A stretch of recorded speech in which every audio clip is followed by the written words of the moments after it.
bring to the microphone our guest speaker today, Commander John M. Quillinan, Executive Officer of the United States Naval Weapons Station, Seal Beach, California. Commander Quillinan.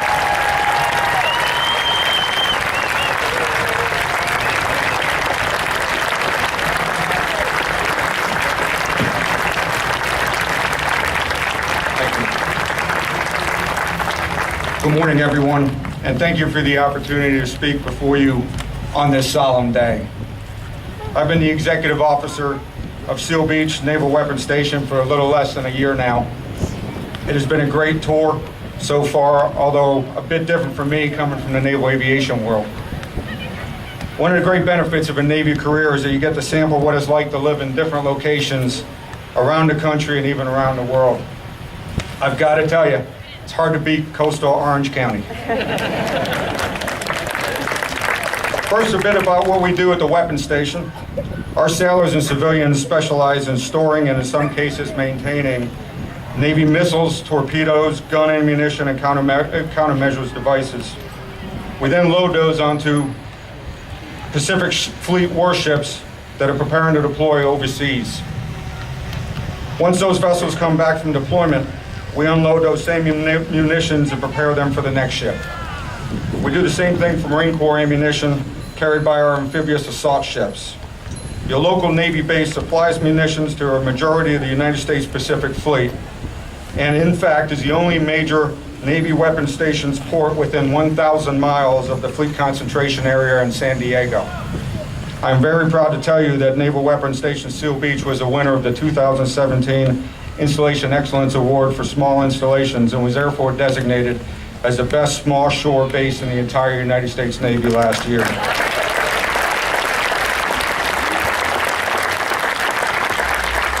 We are here today to pay our respects to those who have made the ultimate sacrifice in the name of our country. This should always be a poignant day in the heart of all Americans, but even more so during time of conflict. Today our soldiers, sailors, airmen, and Marines are engaged around the world. They are taking the fight to the enemy on his home turf so that they do not again bring the battle to our own shores. As I speak, over 25,000 Navy personnel are deployed overseas, often in harm's way, on the ocean and in places like Afghanistan, Iraq, and the African continent. Battle groups led by the aircraft carrier USS Harry S. Truman and the amphibious assault ship USS Iwo Jima continue fighting against terror organizations such as ISIS and the Taliban and are currently in the Mediterranean and the Persian Gulf. Other vessels are combating piracy along the coast of Somalia and into the Indian Ocean. And that is just the Navy. Our sister military services are just as heavily involved around the world. From training foreign security forces to building hospitals to fighting piracy and terrorism, more often in peacetime than in war, our military personnel have continuously sacrificed on the nation's behalf. The average length of a Navy ship deployment is now well over 7 months. Military tours on the ground in war zones can last from 6 months to well over a year. Our young men and women are out there 24 hours a day for months on end in some of the most inhospitable places on the planet. Many of them will see combat during their tours. Some, hopefully just a precious few, may not come back. And we will dedicate future Memorial Days to them. So why do we do this? Why do we send our sons and daughters away from their loved ones to hostile shores and all the risks that such an endeavor entails? It is often said that freedom isn't free, but I'm not sure that everyone fully understands what this means in 2018. Clearly, we are not in imminent danger of being overrun by enemy forces and having our country and its people enslaved by a hostile regime. Our military superiority at this moment in time makes such a concept laughable. It wasn't so funny then when Washington, D.C. was overrun, sacked, and burned in 1814, but when the Allied powers seemed on the verge of defeat in early 1942, or even during some of the darker days of the Cold War. At some future point in time, be it 20 or 50 or 100 years from now, it may not seem very funny either. Nothing stays the same forever. Right now, freedom remains more than more of an ethereal concept than a major concern for a vast number of Americans. Because of this, it is often difficult to convince many in this country of the importance of service and that the sacrifices of our military service members really do mean something.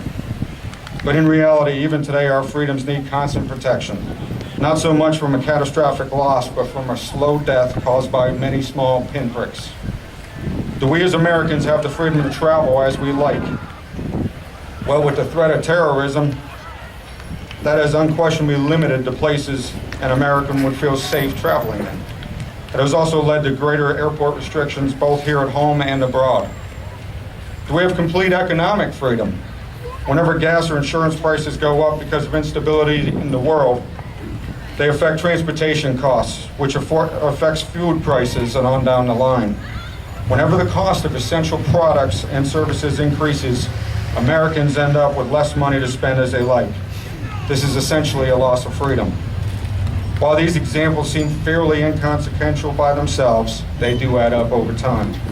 One day, everyone looks back and realizes that many of the freedoms they took for granted have been substantially cut back or eliminated, one piece at a time. This is a hard concept for many Americans to grasp, but is vitally important in order to understand the world today and the true long-term importance of the sacrifices our service members have made and will continue to make. Our armed forces have certainly helped to keep the threat of foreign terror from reaching our shores, and our service members have paid a huge price in accomplishing this. They follow in a proud tradition of all our nation's warriors before them, many of whom have made the greatest sacrifice to keep our nation whole and protect our freedom. We lost over 25,000 patriots during the War of Independence.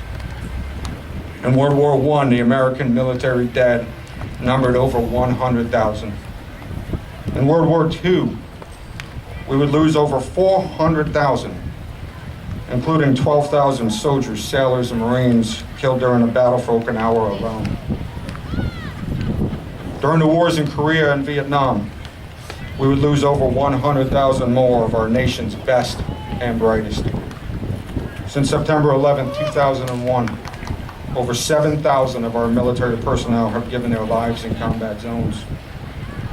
These are truly staggering numbers, and they do not even include deaths outside of combat areas. As a grim reminder of this, last year, the United States Navy lost 7 crew members from USS Fitzgerald and 10 from USS John S. McCain in separate at-sea collisions. These tragic accidents took place in commercial shipping lanes thousands of miles from the nearest conflict area. From the earliest moments of our nation to the present, the annals of history speak volumes about the often ignored cost of freedom, the selfless sacrifices of our service members both inside and outside of combat zones, and the incredible debt of gratitude we owe all those who have put their lives on the line for our nation.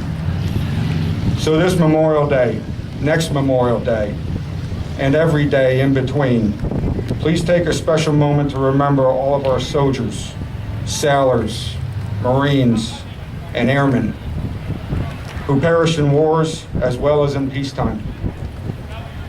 They died protecting all of our freedoms from the most important to the most mundane. We owe them and their families so much more than an hour of remembrance one day a year. Thank you.